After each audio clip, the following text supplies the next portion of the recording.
Oke, masih dengan Profesor Kardus. Tak berjasa, tapi jenius. Waktu. Ya, waktu merupakan konsekuensi nilai kausalitas atau sebab akibat yang mengalir dalam aliran berperiodik dari masa lalu ke masa depan. Dalam fisika, waktu merupakan dimensi yang terikat bersama ruang. Dihipotesakan, dimulai 13,8 miliar tahun yang lalu ketika detik pertama singularitas Big Bang meledak, berekspansi, meluas, hingga membentuk alam semesta di masa depan saat ini.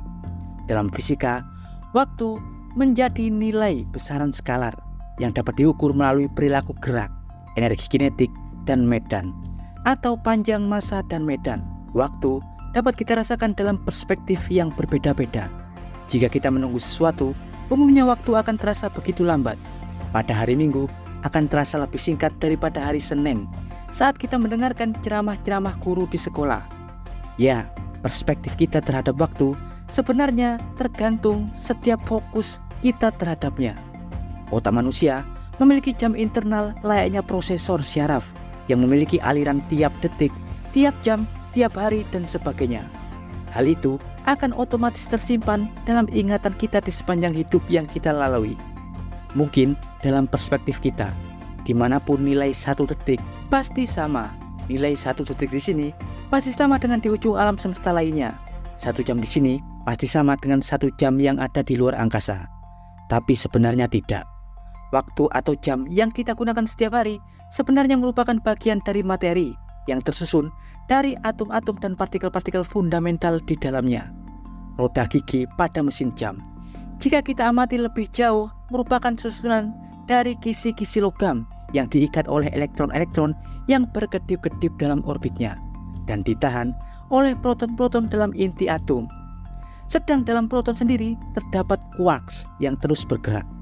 Aktivitas pergerakan di skala nano ini terus mengalir seiring berjalannya waktu dan super sangat konsisten juga akurat.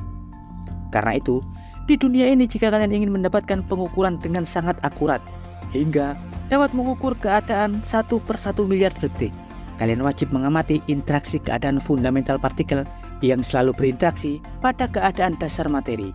Itulah mengapa jam atom seperti jam atom cesium disebut sebagai jam paling akurat di dunia dengan rasio kesalahan di kisaran 1 nanodetik atau 1/1 miliar detik.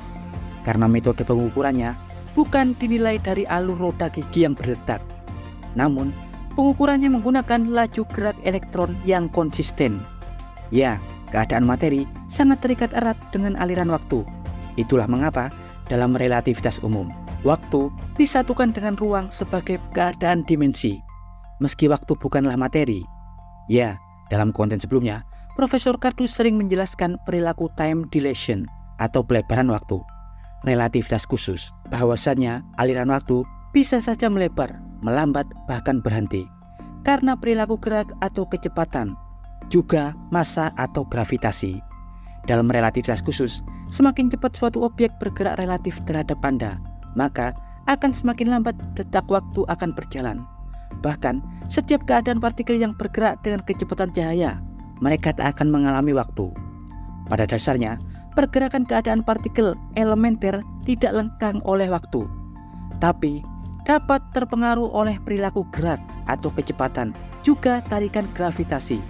Sekarang, Profesor Kardus akan menguraikan contoh bagaimana materi dan waktu akan terpengaruh oleh pola perubahan gerak hingga menciptakan pelebaran waktu. Contoh, kalian menciptakan sebuah jam foton yang terbuat dari kotak dan kalian memasukkan partikel-partikel foton cahaya di dalamnya, di mana di dalam kotak. Waktu dinilai dari tiap pantulannya. Setiap pantulan bolak-balik akan menghasilkan detak waktu. Pada keadaan normal, aliran jam foton akan stabil, bergerak relatif, dan konstan. Namun jika kalian gerakan kotak tersebut ke samping, kalian akan melihat perubahan jalur lintasan diagonal yang lebih panjang, yang pastinya akan memerlukan waktu yang sedikit lebih lama untuk melakukan perjalanan waktu naik turun.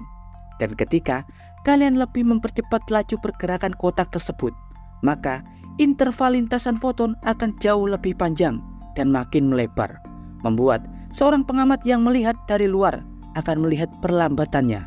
Tapi jika pengamat berada di dalam kotak yang sama dengan foton tersebut, maka pengamat tersebut akan melihat arah gerak foton sesuai dengan kerangka acuannya. Bahkan, jika kotak digerakkan hingga ke limit kecepatan cahaya, maka perilaku foton tersebut akan benar-benar berhenti total. Disinilah pembekuan waktu terjadi. Hal ini dapat terjadi pada partikel-partikel yang bergerak di kecepatan cahaya. Perilaku tersebut juga terjadi pada pengaruh keadaan gravitasi. Ya, hal itulah yang terjadi pada setiap materi, baik manusia atau benda apapun yang tersusun dari susunan atom.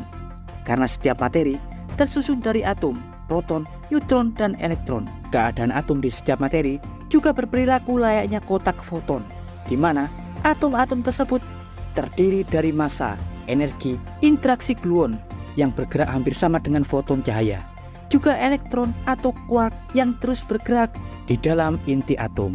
Artinya, ketika kalian atau benda apapun yang digerakkan atau diakselerasikan dengan kecepatan tinggi, keadaan gerak penyusun fundamentalnya juga bakal melambat.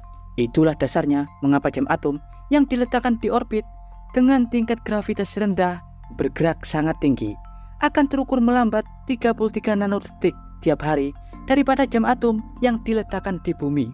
Karena itulah, tiap satelit GPS wajib dikalibrasi setiap waktu, karena pada umumnya satelit-satelit tersebut pasti mengalami pelebaran waktu atau time dilation. Ya, dan berikut informasi singkat dari Profesor Kardus bagaimana waktu harus terpengaruh oleh gerak, massa, dan muatan. Jangan lupa like, subscribe, dan tekan tombol lonceng di channel Profesor Kardus. Profesor Kardus bersama Albert Einstein mengabarkan